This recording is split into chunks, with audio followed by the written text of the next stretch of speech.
गणेशाय नमः। जय श्री कृष्ण। फिर से आ गई है कमला भाटिया। इस बार मैं आपको सुनाऊंगी मृत्यु से कुछ समय पहले और मृत्यु के बाद की साल भर की रीतें। बहुत लोगों के आग्रह पर मुझे यह दुख के समय की रीतें लिखनी और सुनानी पड़ रही हैं।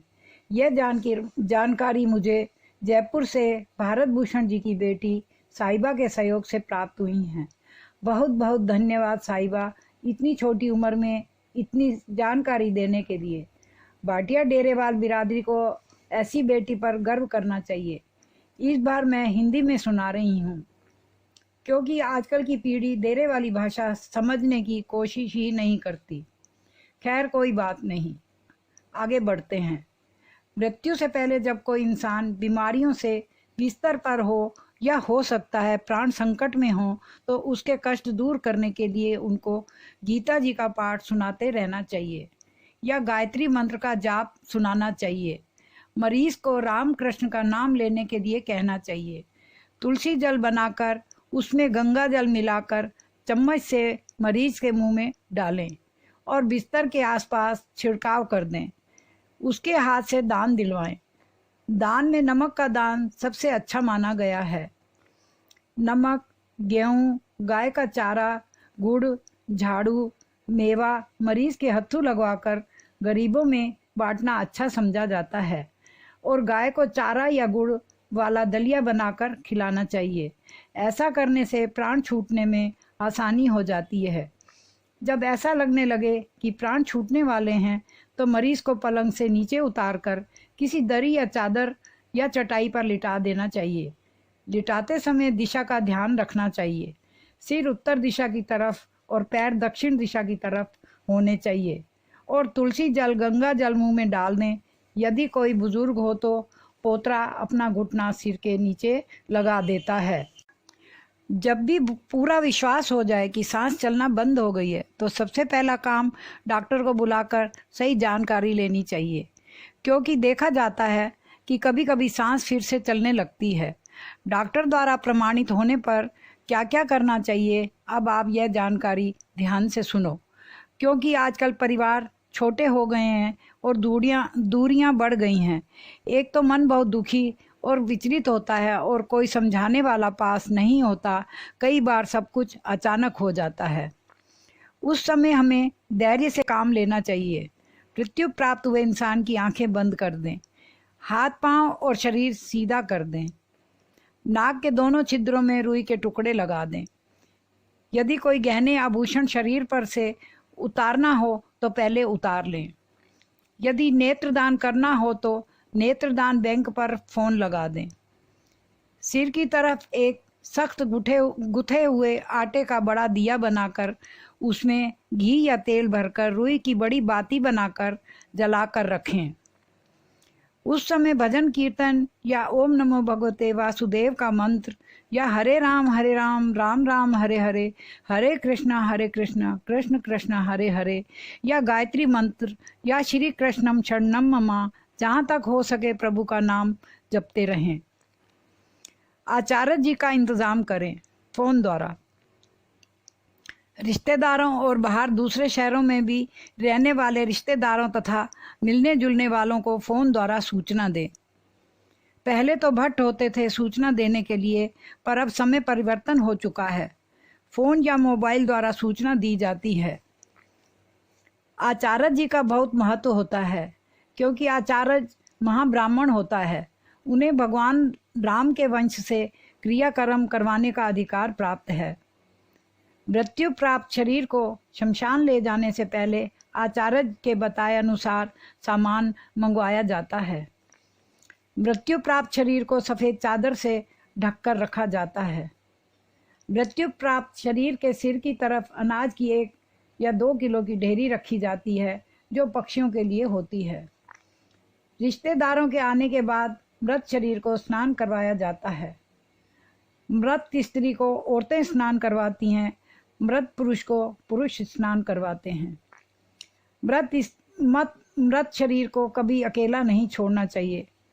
मृत शरीर को यदि उसी दिन ले जाना हो तो यही तरीका है। मृत शरीर को किसी कारणवश दूसरे दिन ले जाना हो तो उसके आसपास हल्दी डाल दें। यदि ठंड के दिन हो और यदि गर्मी के दिन हो तो फ्रीज़र बॉक्स में रख देना चाहिए। मृत्यु प्राप्त शरीर के पुराने वस्त्र उतारकर दही, गंगा जल और इत्र के साथ तिल मिलाकर स्नान करवाएं। स्नान करवाने के बाद नए वस्त्र पहनाए जाते हैं। सुहागन को नई साड़ी और पति द्वारा बिंदी, टीका और मांग भरवाई जाती है। बुजुर्गों को 4 पीढ़ी होने पर सोने की सीढ़ी साथ में दी जाती है। बड़े बूढ़ों के लिए ढोल भी ले जाते समय बजवाए जा सकते हैं। ले जाते समय जितनी श्रद्धा हो थैली भरकर रास्तों में चिल्लर भी लुटवाई जा सकती है। यदि मरने वाले के प्राण बिस्तर वाले पलंग पर निकलते हैं तो नारायणी बल की पूजा करवाई जाती है। डेरावाल बिरादरी में गरुड़ पुराण रखवाने का कोई महत्व नहीं होता। अब आपको महाआचार्य महेश शर्मा, आदर्श नगर, जयपुर शमशान घाट के आचार्य जी से आगे का विधि विधान साझा करती हूँ, सो आप आगे की रीतें ध्यान से सुने।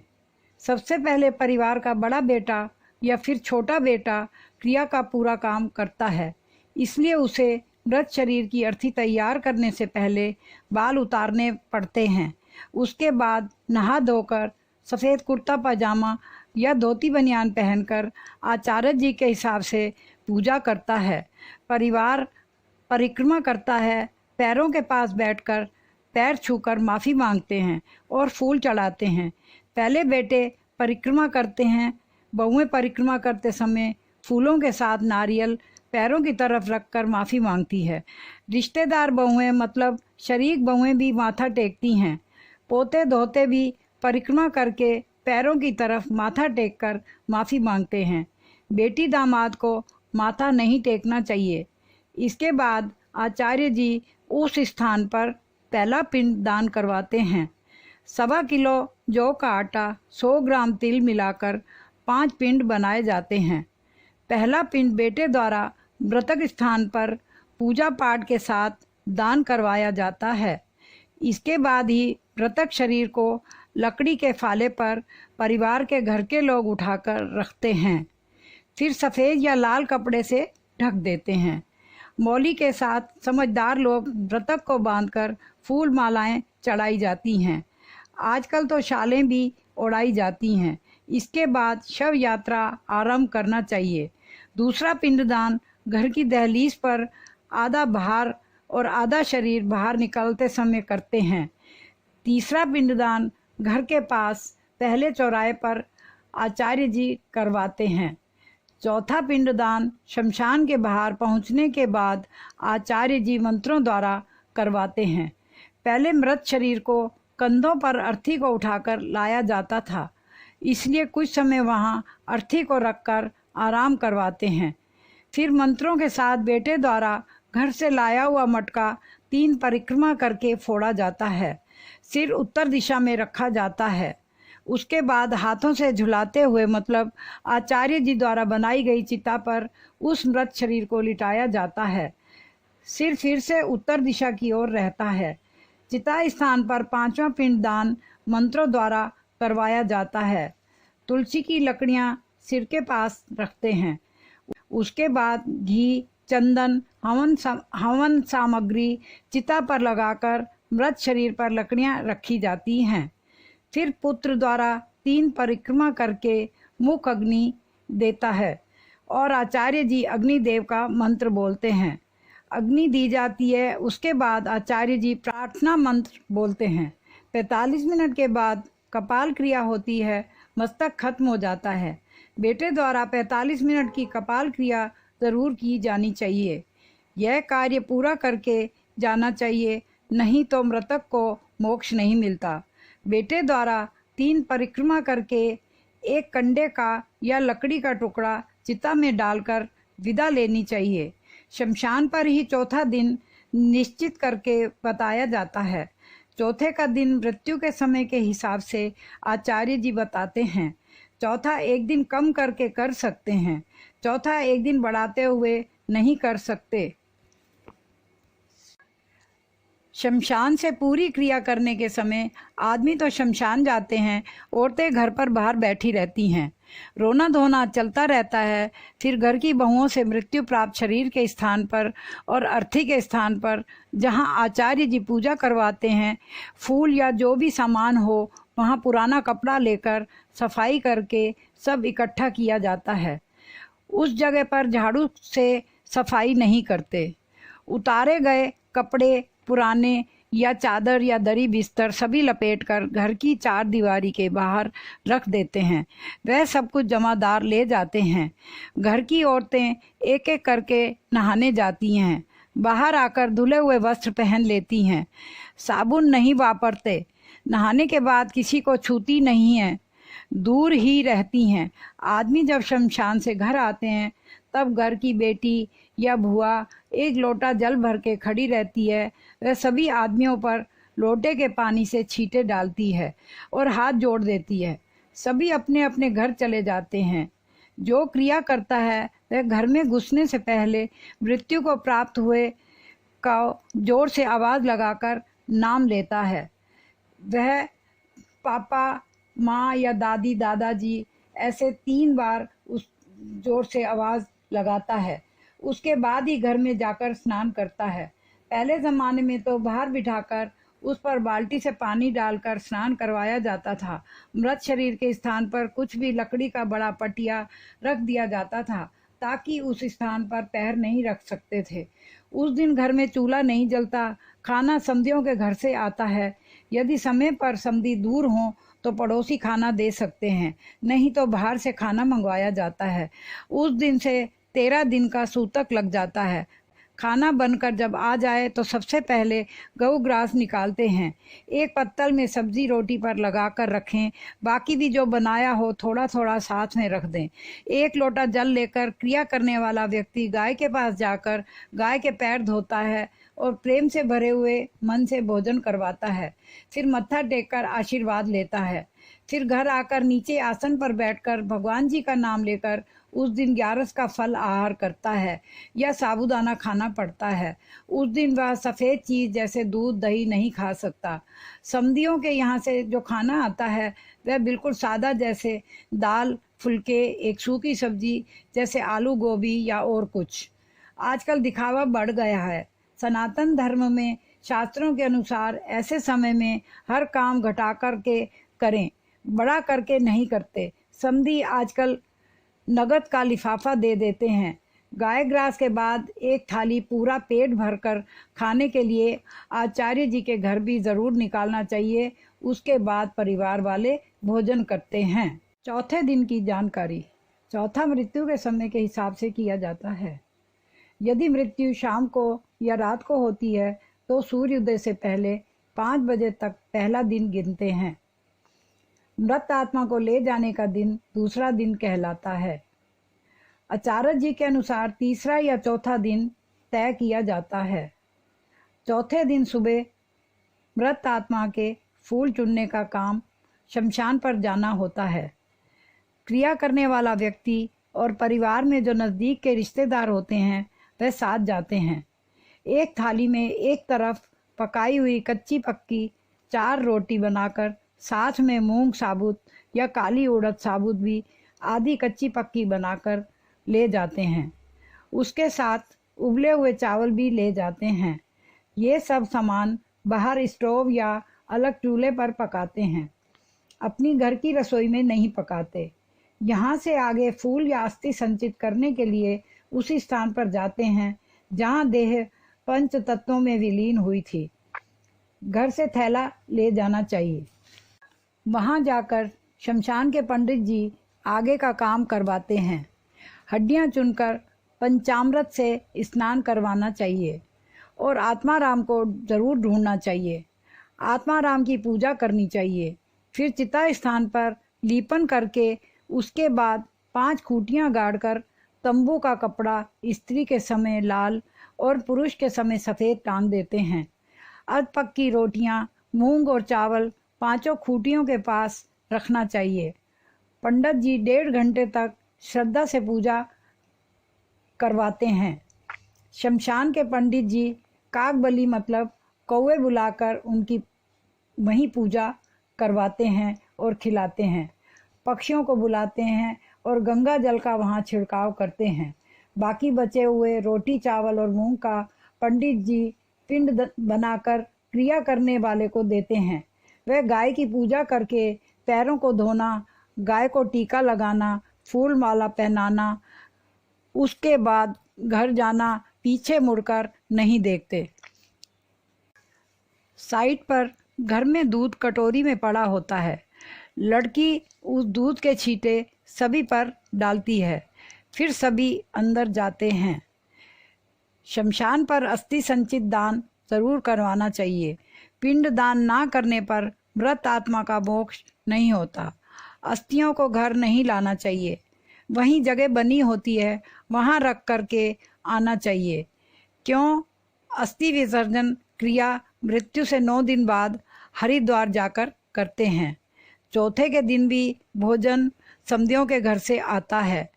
घर आते ही पंडित जी को मतलब आचार्य जी को खाना खिलाना चाहिए और क्रिया करने वाले को तो पहले ही खाना निकाल कर खिलाना चाहिए। 10वें दिन तक सबसे पहले पत्तल पूरा खाना एक आदमी का पेट भर सके सभी सामान रखकर आचार्य जी को भेजते हैं। गाय को खिलाते हैं। उस भोजन में मृत आत्मा की रुचि के अनुसार कोई एक मिठाई रखनी चाहिए। शमशान पर प्रेत का पत्तल ज़रूर पूरा सामान रखना चाहिए। चौथे के दिन समधियों के घर का खाना आता है। चौथे की बैठक करते हैं। बाहर के रिश्तेदार और बिरादरी के लोग तथा शहर के मिलने जुलने वाले लोग बैठक में भाग लेते हैं।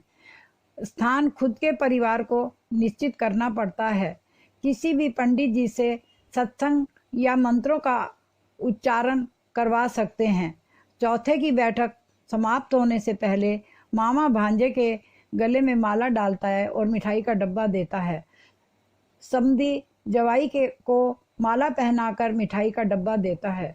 परिवार में जितने भी भाई भतीजे शादीशुदा होते हैं तो उनके समधी भी माला पहनाकर मिठाई का डिब्बा देते हैं।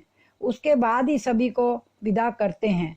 पुरुष हाथ जोड़कर पुरुषों को विदा करते हैं और स्त्रियां हाथ जोड़कर स्त्रियों को विदा करती हैं। यह काम घर के बड़े करवाते हैं। परिवार के पुरुष मिलकर पास के मंदिर जाते हैं और मंदिर का दान करते हैं। परिवार के लोग दुकानें खुलवाने जाते हैं। चौथे के दिन बहनों बेटियों को भी दान दिया जाता है। नगद का कवर जितना राजी खुशी से दे सकते हैं देते हैं। चौथे दिन का काम पूरा हुआ। जय श्री कृष्ण। चौथे दिन के बाद भी घर में आना जाना मिलने वालों का लगा ही रहता है। नामे दिन क्रिया करने वाला हरिद्वार के लिए निकलता है। उसे अस्थियां विसर्जन वहाँ के पंडों द्वारा उनकी विधि विधान से करनी होती हैं। 10वें दिन अस्थि विसर्जन का पिंडदान करना चाहिए। हरिद्वार जाने के समय शमशान से चौथे दिन रखी गई अस्थियां लेकर वहीं से चले जाते हैं, क्योंकि अस्थियां घर पर नहीं लाते। क्रिया करने वाले को अकेला नहीं भेजते। कोई भी बुजुर्ग समझदार रिश्तेदार उसके साथ जाता है। हरिद्वार पहुंचकर हर की पौड़ी पर वहाँ के पंडे राजा राम पुरोहित जी को मिले। वह पूरा आगे का अस्थि विसर्जन का काम करवाते हैं। उबले हुए चावल ले जाते हैं तो पिंडदान पुरोहित जी करवाते हैं। गौदान और शैया दान भी हरिद्वार में करते हैं। वहाँ का काम हो जाने पर मतलब फूल विसर्जन का काम हो जाने पर घर पर फ़ोन द्वारा सूचना देते हैं। उसके बाद औरतें 10वें दिन आधी भिट निकाल देती हैं, मतलब चादरें दरियां धोकर साफ सफाई करती हैं। यदि नारायण बलि की पूजा करवानी हो तो वह कुशा घाट पर 11वें दिन जाकर करवाते हैं। उसमें भी गौदान ज़रूर करना चाहिए। कहते हैं कि मोक्ष वैतरणी द्वारा मोक्ष नहीं मिलता। नारायण बलि में 16 दान होते हैं, लेकिन गौदान और शैया दान ज़रूर करवाना चाहिए। आचार्य जी को 5 ग्रास मिठाई के टुकड़े ज़रूर खिलाने चाहिए। हरिद्वार में पूजा संपन्न करवाकर गंगा जल ज़रूर लेकर आना चाहिए। गंगा जल को पूजा घर में रख देना चाहिए। 13वें दिन सिर कपड़े धोकर पूरी भिट मतलब सूतक निकालते हैं। मटका घर का बदल देते हैं। गंगा जल का छिड़काव करने से सूतक समाप्त हो जाती है। उसके बाद घर में शुद्ध भोजन बनाना शुरू करते हैं। आचार्य जी को कपड़े और दक्षिणा देकर 13वें दिन से विदा कर देते हैं। अब से शुद्ध ब्राह्मणों का काम शुरू होता है। हरिद्वार में अस्थि विसर्जन का काम पूरा हुआ। जय श्री कृष्ण। ब्राह्मण भोज। मृत्यु से 17वें दिन या 15वें दिन ब्राह्मण भोज करवाया जाता है। उसके लिए पहले से ही मुख्य ब्राह्मण, जो कि पूजा पाठ विधि विधान से करवा सकता हो, उसे बुलाकर पूजा का सामान और स्थान पूछ लेना चाहिए। मुख्य ब्राह्मण के अतिरिक्त 7, 11 या 13 ब्राह्मण भोजन प्रसादी के लिए बुलाए जाते हैं और सुबह का समय निश्चित कर लिया जाता है। स्त्री मृत्यु पर ब्राह्मणियों को और पुरुष मृत्यु पर ब्राह्मणों को भोजन करवाया जाता है। उस दिन पूजा के साथ साथ हवन भी होता है, इसलिए हवन का सामान समय पर लेकर रखना चाहिए। ब्राह्मणों के लिए सादा भोजन, दाल, सब्जी या मूंग के पकोड़े और पूड़ी बनती है और हमारे समाज में मालपुए ज़रूर बनते हैं। पूजा होने के बाद जो भोजन बनता है उसमें से सभी खाने के सामान को पत्तल या थाली में पहले निकालकर भोग लगता है और ब्राह्मण उसी स्थान पर भोजन प्रसादी ग्रहण करता है। श्रद्धा और हस्ती के हिसाब से उस ब्राह्मण को पूरे कपड़े, बर्तन और दक्षिणा देने के बाद माथा टेक कर आशीर्वाद लेते हैं। बाकी भी जो ब्राह्मण या ब्राह्मणियाँ आती हैं उन्हें भी प्रेम पूर्वक खाना खिलाते हैं। खाने के बाद उन्हें अपनी इच्छा अनुसार कोई भी लोटा बर्तन में दक्षिणा डालकर एक एक करके सभी कुछ न कुछ देते जाते हैं और आशीर्वाद लेकर विदा करते हैं। ब्राह्मण भोज के दिन परिवार और रिश्तेदार और जिसे भी आप उचित समझें पहले ही भोजन के लिए बुलावा भेज दें और ब्राह्मणों के जाने के बाद मिलजुल कर भोजन प्रसादी ग्रहण करें और करवाएं। उस दिन ईश्वर से मृत आत्मा के लिए शांति प्रार्थना करें, आंसू ना गिराएं। इस तरह ब्राह्मण भोजन का काम पूरा हुआ। कोई गलती हो तो माफ़ करना। जय श्री कृष्ण। गऊ का दिन। मृत आत्मा की तिथि के हिसाब से हर महीने की गऊ करते हैं। गऊ के दिन गाय को भोजन के साथ गुड़ खिलाएं। गुड़ सर्दियों में खिलाना चाहिए। गर्मियों में भोजन के साथ मौसम का फल क्रिया वाला खिलाता है। गाय को टिक्का लगाकर, मत्था टेक कर, पैर छूकर आशीर्वाद लेता है। 12 महीने तक तो यह काम ज़रूर करना चाहिए। उसके बाद और वैसे भी गौ सेवा जितनी श्रद्धा से करो अपनों का आशीर्वाद मिलता है। गऊ का काम भी आपको बता दिया, गलती माफ। जय श्री कृष्ण। वरीणी का दिन। वरीणी 11वें महीने में की जाती है। ब्राह्मण से पूछकर समय और तारीख निश्चित की जाती है और पूरा काम ब्राह्मण भोज जैसा होता है। हवन भी होता है। यदि कुछ अच्छा खुशी का काम परिवार में निकलता है, जैसे शादी, जन्मदिन, मुंडन आदि, तो पहले ही ब्राह्मण से पूछकर वरीणी का काम कर लेना चाहिए। वरीणी का काम भी आपको बता दिया, कोई गलती हो तो माफ़ करना। जय श्री कृष्ण। पुराने ज़माने की कुछ यादें और तौर तरीक़ों की बातें कर लेते हैं, समय के बदलाव के कारण जो समाप्त हो गई हैं।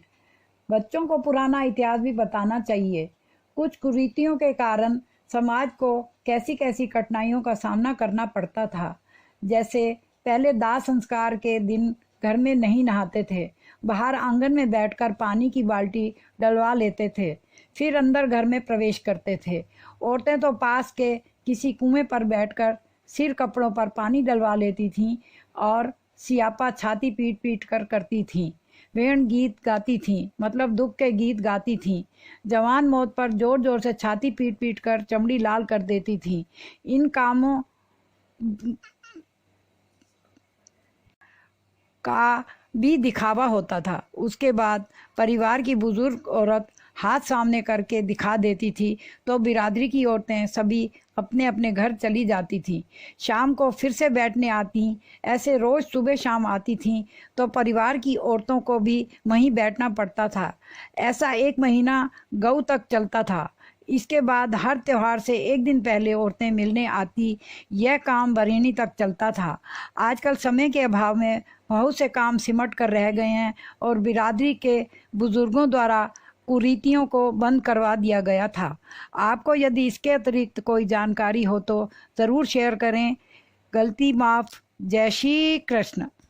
इस बार भाटिया संदेश के एक कॉलम में मैं गोकास्ट क्या है इस काम की बहुत अच्छी जानकारी प्राप्त हुई, जो मैं इस पुस्तक के माध्यम से आप सभी से साझा करना चाहती हूँ। गोकास्ट क्या है? एक हिंदू व्यक्ति के अंतिम संस्कार में औसतन 15-15 वर्षों के 2 पेड़ बेकार हो जाते हैं। अर्थात यदि हम भारत देश की बात करें तो प्रतिवर्ष औसतन 1 करोड़ व्यक्ति काल कलवित होते हैं, जिनमें से लगभग 70% का दाह संस्कार किया जाता है। शेष 30% अन्य धर्मों के अनुसार दफनाए जाते हैं। यदि यह मान लें कि 50 लाख लोगों का भी दाह संस्कार लकड़ियों से हो रहा है, तो लगभग 1 करोड़ विकसित पेड़ महज इसलिए काट दिए जाते हैं क्योंकि पारंपरिक दाह संस्कार किए जाने हैं। सवाल उठता है कि पेड़ बचाने हैं तो विकल्प क्या है? विकल्प है गोकास्ट। गोकास्ट के 4 फायदे हैं। पहला, पेड़ कटने से बचेंगे। दूसरा, पर्यावरण दूषित नहीं होगा। तीसरा, गौशालाओं को संबल मिलेगा।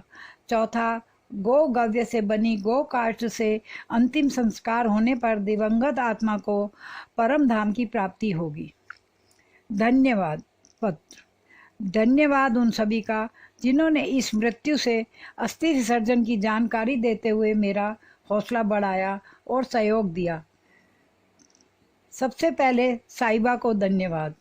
दूसरा धन्यवाद नितिन भाटिया जी को, जिन्होंने भाटिया भवन के महामंत्री पद पर होने के बावजूद समय निकालकर मुझे निस्वार्थ पूरा सहयोग दिया। तीसरा धन्यवाद आचार्य महेश शर्मा जी को, जिन्होंने पूरा ज्ञान का भंडार ही खोल दिया और निस्वार्थ भावना से विधि विधान के तौर तरीकों की जानकारी साझा की। जय श्री कृष्ण।